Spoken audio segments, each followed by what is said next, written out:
dériver là-dessus. Ouais. Ok. Bon alors bonjour Fred, on est là pour souhaiter un petit peu la bienvenue aux festivaliers pour cette 19e édition. Du coup, ce qui est sympa, je pense, c'est de leur donner quelques petites infos sur les nouveautés du festival cette année. Ça fait 3 ans que vous êtes sur le site, j'imagine que maintenant vous êtes bien implanté. Est-ce qu'il y a cette année des petites améliorations sur l'accueil des festivaliers notamment ? Alors déjà, on est quand même super content de raccueillir tout le monde pour une 3e année sur ce site. C'était pas gagné au début le campus universitaire. Et au final, on arrive à trouver nos marques au fur et à mesure des années. L'implantation plaît bien, il y a eu de très très beaux retours l'an dernier. Et ça y est, on y est, ouverture des portes, puis ouverture des billetteries, c'est fait. Le public est arrivé beaucoup plus tôt que l'an dernier. Et surtout, le soleil est là, au rendez-vous. Donc je pense qu'on va passer 3 jours exceptionnels. Et alors du coup, est-ce qu'il y a des petits changements sur l'aménagement du site ? Alors, sur l'aménagement du site, on a travaillé bien sûr tous les aspects confort, bien sûr, accueil sanitaire, animation, gros volet animation pour occuper tout le monde la journée aussi. Et puis des gestes, recharge téléphone, des points d'accueil, des consignes qui ont été rajoutées aussi. Enfin voilà, pas mal de choses en plus. Et de manière des bars, ouais. bien sûr, des bars, il y aura des bars supplémentaires. On a réaménagé l'espace Dub Foundation aussi avec tout un village commerçant qu'il n'y avait pas dans cet espace. Donc c'est plutôt un endroit plutôt sympa sous les arbres. C'est plutôt assez cool.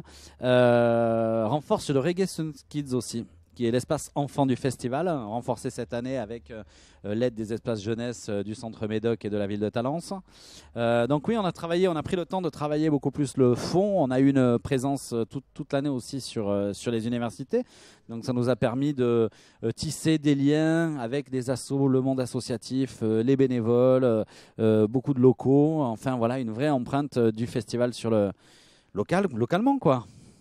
Alors du coup, le Sunskid, c'est un endroit où les parents peuvent venir voir les concerts et laisser leurs enfants s'amuser ? Pas du tout, absolument pas. On n'est pas là pour faire de la garderie. Non, c'est un lieu où les parents peuvent venir se poser avec les enfants, les faire manger.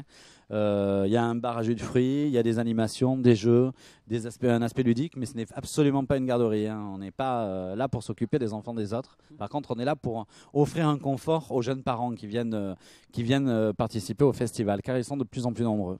C'est chouette ça. Okay. Le côté un peu familial. C'est important finalement. Et puis on s'en rend tous compte quoi. Maintenant, on va plus. Quand on va en festival, on y va avec nos enfants en fait. Ouais. Nous aussi quoi. Chacun son tour quoi. Donc d'un autre côté, autant les mettre dans les meilleures conditions possibles. Voilà, c'est un lieu où on va pouvoir se procurer des bouchons d'oreilles si on veut. On va pouvoir aussi contre une pièce d'identité, emprunter des casques pour les enfants notamment. Enfin voilà, boire un petit jus. Il y a des jeux gonflables également. Enfin, il y a pas mal de choses quoi. C'est bien de les amener sur festival, mais derrière, il faut pas juste les mettre devant des scènes. Bon, alors du coup, tout le monde parle un peu de l'état d'urgence aussi. J'imagine qu'il y a des choses qui sont mises en place sur les systèmes de sécurité. Alors oui, bien sûr. Ouais. Est-ce que du coup, on peut se dire que les festivaliers sont en sécurité et que ça va être... En fait, je crois que l'état d'urgence... c'est pas que je crois, c'est que de toute façon, ça concerne tout le monde, quoi. Ça concerne tout le monde. Ce qui s'est passé ces derniers mois, on connaît tous le pote d'un pote qui a été touché. Et c'est malheureux, mais c'est la réalité. Depuis l'histoire du Bataclan, où on a été particulièrement touchés, nous, dans nos milieux musicaux, et où là, encore à Nice, où... Voilà, on a plein d'équipes qui arrivent de ce secteur-là. Enfin, donc, on est tous concernés, organisateurs, festivaliers, citoyens, à un moment, par cette mesure d'état d'urgence, quoi. Donc, on a travaillé main dans la main avec les services de l'État et la préfecture pour, à un moment, renforcer aussi certaines zones du festival, des doubles barriérages, des fermetures de routes, notamment pas mal de choses mécaniques, on va dire, pour pouvoir éviter les intrusions. On a encouragé aussi, les différents messages sont passés sur les réseaux sociaux pour encourager les festivaliers aussi à ne pas à un moment chercher le bâton pour se faire battre, ne pas venir avec des sacs énormes parce que dans tous les cas on va fouiller, ne pas venir avec des couteaux, ne pas venir avec des ciseaux, des cutters, des choses à un moment évidente du coup dans des situations comme celle-là, quoi. Et puis faire attention les uns les autres, parce qu'à un moment ça commence aussi par ça, quoi. Les comportements suspects, les gens qui, je veux dire, les gens qui ont rien à voir avec nos événements, quoi. On les connaît, quoi. À un moment, enfin, donc faire, voilà, que tout le monde soit prévoyant, en fait. Et du coup, ça me donne envie de basculer sur la ligne de conduite et l'éthique un peu du Reggae Sans Ska, parce que c'est quand même ça qui vous démarque un petit peu des autres festivals, de par ce que vous portez comme principe de vie et comme valeur. Oui. Est-ce que tu peux nous en reparler un petit peu pour... On est dans des... justement, vu qu'on est dans une période où quand même les choses sont pas... peut-être pas faciles, le quotidien est peut-être pas évident. On a un public très jeune au festival, à 22-23 ans de moyenne d'âge, étudiant. Bon, super, t'as beau être étudiant, tu fais tes études, qu'est-ce que tu fais derrière? Il y a un chômage... Je veux dire, c'est compliqué, quoi. La vie est hyper compliquée, quoi. Donc, on a l'avantage, en fait, sur des esthétiques comme celle du reggae, de pouvoir véhiculer quand même beaucoup de choses, beaucoup de messages d'unité, de paix, de clairvoyance même, de faire l'attention l'un à l'autre aussi, c'est ce dont je parlais, quoi. Le logo et le slogan cette année, d'ailleurs, c'est United We Stand, hein, l'union fait la force. Et ces 3 jours de festival, on essaye de faire en sorte, le public est là pour oublier son quotidien, en fait. On n'est pas là pour se prendre la tête, on est juste là pour passer un bon moment ensemble, en communauté, en communion avec la musique aussi, la vie, c'est des choses comme ça, enfin... C'est les béabas, en fait. Et les béabas, et oublier ce quotidien peut-être un peu morose qui, quand on allume la télé ou des fois quand on est connecté sur les réseaux sociaux, c'est triste, quoi. C'est triste. J'ai de moins en moins envie d'utiliser, de regarder les médias de masse ou de regarder mon Facebook même. Putain, ça me déprime, il y a des moments, quoi, tellement l'ambiance générale est compliquée, donc nous, on est là pour faire partager un bon moment. Tout le monde a le sourire, les bonnes vibes, et puis voilà, quoi. Il nous faut des moments, des lieux comme ça, quoi. C'est des lieux de libre expression aussi, quoi. Des lieux de vie, quoi, un peu atypiques. Montrer que autre chose est possible, un autre monde est possible, en fait. Alors du coup, ça me donne envie de partir sur un petit souvenir humain, quelque chose de justement de simple, mais qui fait la valeur de nos vies.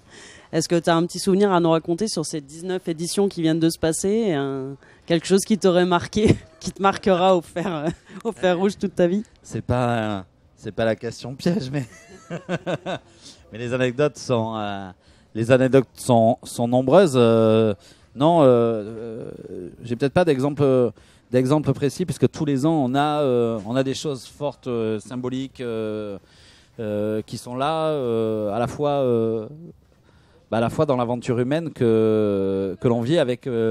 Donc je rappelle, il y a 700 bénévoles qui mettent en place cette manifestation et 500 professionnels qui les encadrent, hein, que ce soit des prestataires ou des gens des différentes équipes. Donc voilà, c'est quand même 1200 personnes qui travaillent à l'instant T sur un événement comme celui-là. Donc il y a énormément de rencontres humaines qui se créent.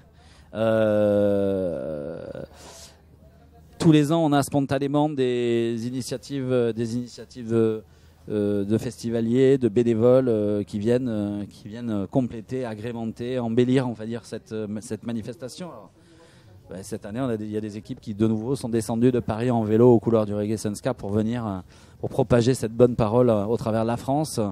Il y a des assos comme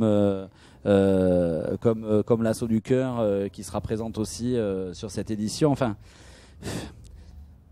j'ai plein d'anecdotes en fait, et je pense que ça prendrait beaucoup de temps de les citer toutes, mais là on démarre bien cette édition avec cette photo qui a été postée ce matin d'ailleurs, qui est une très très belle symbolique, où hier soir l'ensemble des bénévoles se sont rassemblés et on a fait une photo de groupe, et c'est un... Je ne sais pas si tu l'as vu, c'est un gros Peace and Love qui a été fait avec l'ensemble des équipes. Et voilà, ça c'est des moments forts en fait, quand on voit des images comme ça. On a filmé un peu ça, on pourra le voir dans un reportage. C'est très très fort et ça montre l'état d'esprit, quoi.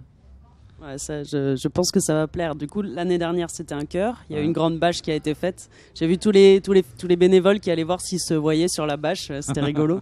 Donc là, ils faisaient très attention à être. Cette année, la symbolique est différente, quoi. Cette année, la symbolique est très importante. Ouais. Ouais. Et l'année prochaine pour les 20 ans, elle le sera aussi. Elle le sera pour aussi, une autre raison. bien sûr. Mais elle le sera aussi. Et alors du coup, avant de souhaiter un beau festival aux festivaliers, est-ce que toi, il y a un artiste que tu veux absolument pas louper sur cette édition, même si tu vas courir partout et que j'imagine que tu peux malheureusement pas regarder tous les concerts. C'est malheureux, il y en a plein que je veux voir, quoi. C'est toi qui vas être le plus triste, malheureux, en fait. quoi, ouais, j'en vois peu au final, quoi. Mais bon, bref, je peux dire plusieurs. Allez, t'as le Allez. droit. J'attends avec impatience de mettre Nako and Medicine for the People sur cette scène du Sunska qui, je pense, justement véhicule un message de paix extrêmement important actuellement et de communion entre les peuples, les nations, les races, les couleurs, les gens. Donc un message extrêmement positif. Donc ça, c'est quelque chose que j'attends quand même avec impatience puisqu'on parlait des valeurs et du message tout à l'heure. Mon côté punk fait ressortir le fait que la reformation des Ludwig chez nous, ça va être un grand moment de festival. et puis les les Mellow Moods, Rising Tide, enfin bref, il y a plein de gens que j'ai envie de voir, quoi. Bon, bah écoute, merci beaucoup. Je te laisse souhaiter un mot de bienvenue à nos festivaliers, à tous nos festivaliers. On va espérer nombreux sur cette édition ensoleillée. Voilà, et on vous attend tous de pied ferme, on est en grande forme là. Bon, merci beaucoup. Merci encore.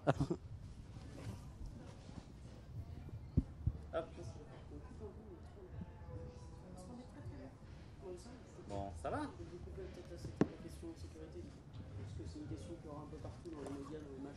Ouais, mais justement, après, quand elle est traitée par le festival, elle a une autre symbolique, tu vois. On l'a traitée notamment, nous, avec... Ouais.